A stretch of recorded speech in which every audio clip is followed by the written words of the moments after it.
बिस्मिल्लाहिर्रहमानिर्रहीम। अस्सलामु अलैकुम नाज़रीन, मैं हूं पाकिस्तान से आपका होस्ट मोहम्मद वकास। जितने भी बहन भाई देख रहे चैनल पर नए तो इसको लाजमी सब्सक्राइब करें, वीडियो को शेयर करें और कमेंट्स भी करें। यह आपसे छोटी सी रिक्वेस्ट होती है और आप इसके ऊपर अमल भी करते हैं।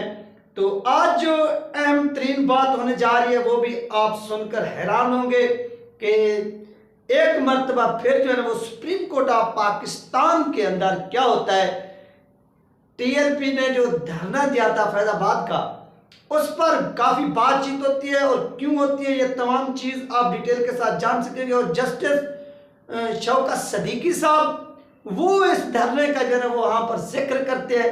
यार ये धरना पता नहीं क्या था, ये अल्लामा खादिम सैयद रिजवी रहमतुल्लाह अलैह सच कह गए कि उनकी बात 100% नहीं, उस 100 से आगे चली गई, करोड़ों % पर चली गई के बाद यार हकीकत साबित हुई कि जो भी बंदा सुप्रीम कोर्ट पहुंचता है, जब भी कोई केस होता है तो उसको फैजाबाद धरने का जो है ना वो काफी दर्द होता है। तो यहाँ पर जस्टिस शौकत सदीकी जिसको नाअहल किया गया था, खत्म किया गया था, और उस वक्त के जो चीफ जस्टिस साकिब नासूर साहब उन्होंने क्या किया था, इनको खत्म कर दिया था।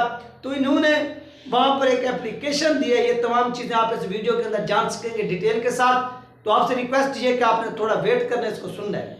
और शौकत अजीज सदीकी बरतरफी केस फैजाबाद धरना मुआहदा पर दस्तखत करने वाले फैज हमीद को फरीक बनाने का फैसला, कि फैज हमीद को फरीक बने ये होगा। आगे नाज़रीन, सुप्रीम कोर्ट ऑफ पाकिस्तान में साबिक जज इस्लामाबाद हाई कोर्ट शौकत अजीज सदीकी बरतरफी केस की इन कैमरा समाअत हुई।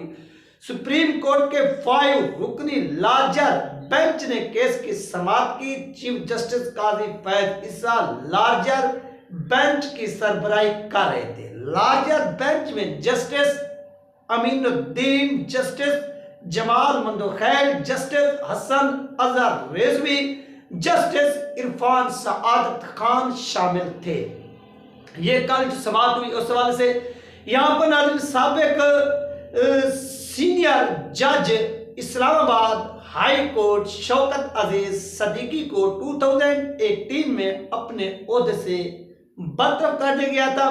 सुप्रीम कोर्ट के साबिक चीफ जस्टिस मियां साकिब नासूर की सरबराही में सुप्रीम जुडिशल काउंसिल ने एक शिकायत पर आइन के आर्टिकल 209 के तहत जस्टिस शौकत सदीकी के खिलाफ कार्रवाई करते हुए सदर मुमलिकत से इस्लामाबाद हाई कोर्ट के जज को इनके ओहदे से हटाने की सिफारिश की थी, जिस पर अमल करते हुए डॉक्टर आरिफ अलवी ने अक्टूबर 2018 में शौकत सदीकी को ओहदे से बरतरफ कर दिया था। ये आगे आप सुनेंगे जहां पर जस्टिस शौकत सदीकी भी कुछ जो है वो बातें करते। इसके बाद नाज़रीन, जस्टिस शौकत सदीकी ने जुलाई 2018 में रावलपिंडी बार से खिताब के दौरान इल्जाम ऐद किया था कि ISI के इलाका ना सिर्फ अदालती मामलात को देखते हैं बल्कि अपनी पसंद के बेंच बनाकर अपनी मर्जी के फैसले भी लेते हैं। इस बयान के बाद वजारत दिफा ने सुप्रीम जुडिशल काउंसिल में इनके खिलाफ मिस कंडक्ट की बुनियाद पर दरखास्त दायर की। इसमें कोई शक नहीं है कि हर इदारे के अंदर यार एजेंसियां इन्वॉल्व हैं, जहां पर भी जो कुछ हो रहा है। और आगे यहाँ पर आप फैजाबाद का जिक्र होने जा रहा है, ये आपने पार्ट जो है वो तवज्जो के साथ सुनना है, आपको समझ भी आएगा। यहाँ पर नाज़रीन मजीद जो कहा गया वो मजीद ये कहा गया है कि अपनी बरतरफी से पहले शौकत अजीज सदीकी फैजाबाद धरना केस की समाअत भी कर रहे थे। यानी ये साहब जो थे ये फैजाबाद धरना केस की समाअत भी कर रहे थे और ये हीरो बने हुए थे कि ये हीरो हैं, लेकिन इनको जीरो बनाया गया। फिर जिस तरह से ये जीरो बने वो भी आपकी आंखों के सामने है।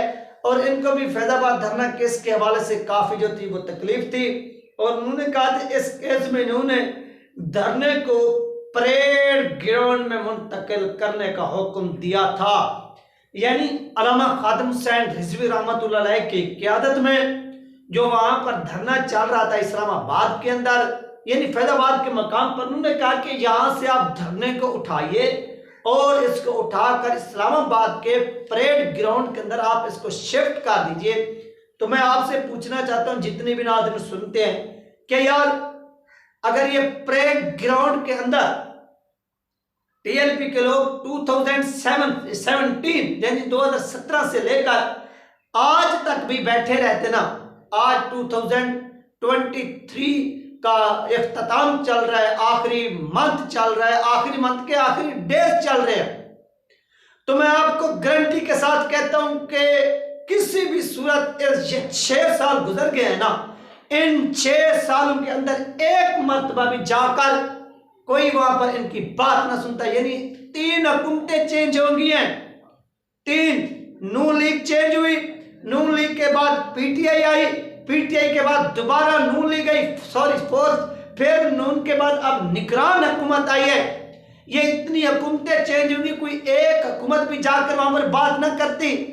हमेशा बात मनवाने के लिए अगर आपके पास अवामी पावर है तो फिर अवाम की पावर का इस्तेमाल किया जाना चाहिए। और जो अल्लामा खादिम हुसैन रिजवी रहमतुल्लाह ने अवाम की पावर का इस्तेमाल किया, उन्होंने बताया कि अवाम किसके साथ खड़ी है और क्यों खड़ी है, अवाम चाहती क्या है, और उन्होंने ये चीज साबित की। और इसके बाद इन्होंने कहा कि धरने में फौज और आईएसआई की जो है मुदाखला था। यानी इस धरने के पीछे ये पाकिस्तान का चीफ जस्टिस कह रहे शौकत सदीकी कि इसके पीछे पाकिस्तान की फौज थी, इसके पीछे आईएसआई थी।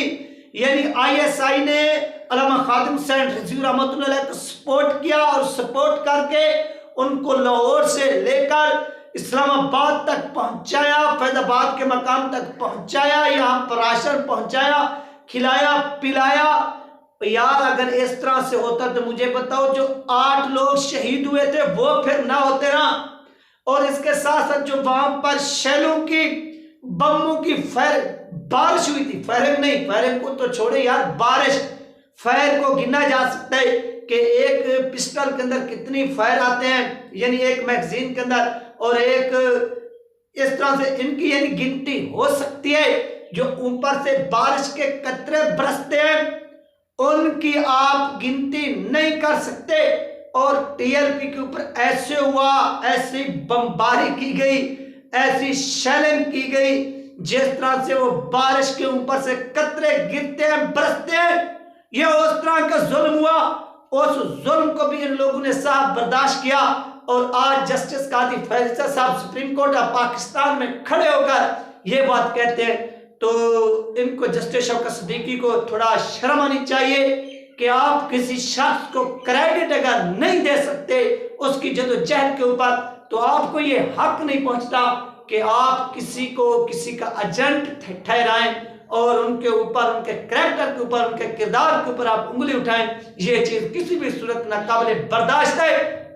और जो ये काम कर रहे हैं उनके घटिया तरीन जो है वो दिमाग के ऊपर पता क्या करना चाहिए। आगे नाज़रीन ये क्या कहता है कि चीफ जस्टिस काजी फैसला ने शौकत अजीज सदीकी बरतरफी केस को उस वक्त समाअत के लिए मुकर्रर किया जब सुप्रीम कोर्ट में फैजाबाद धरना केस नजर सानी अपीलों पर समाअत जारी है। फैजाबाद धरना केस में अदालत ने जिम्मेदारान के खिलाफ कार्रवाई का हुक्म दिया था।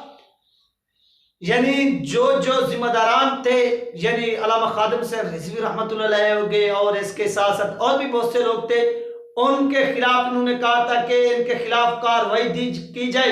तो इनके खिलाफ भी धरने में मुआहदे पर हुकूमत की जानिब से उस वक्त साबिक DG ISI general Faiz Hamid ने दस्तखत किए थे। दूसरी जंग शौकत अजीज सदीकी ने तकरीर के दौरान आईएसआई को तनकीद का निशाना बनाया था और उस वक्त भी general Faiz Hamid DG ISI के तौर पर फरैज सर अंजाम दे रहे थे। कानूनी माहिरीन का कहना है कि काजी फैसला के हालिया इन 2 केस पर समाअत के बाद जनरल हमीद के खिलाफ घेरा तंग होता नजर आ रहा है। दूसरी जानब पहले रोज समाअत में अदालत ने जनरल फैज हमीद को फरीक बनाने का भी फैसला किया, जिसके बाद समाअत कल सुबह तक मुलतवी कर दी गई है। यानी आज सुबह तक जो समाअत है वो मुलतवी कर दी गई है। यार कोई बात नहीं है, आज भी जो कुछ होगा इंशाअल्लाह, ये कल की समाअत आप लोगों के साथ शेयर की गई है, आज भी जो कुछ होगा वो भी आप लोगों के साथ जो है ना वो शेयर किया जाएगा। लेकिन यार ये जो कुछ भी कर रहे हैं ना, ये इंतहाई गलत कर रहे हैं, गैर मुनासिब कर रहे हैं।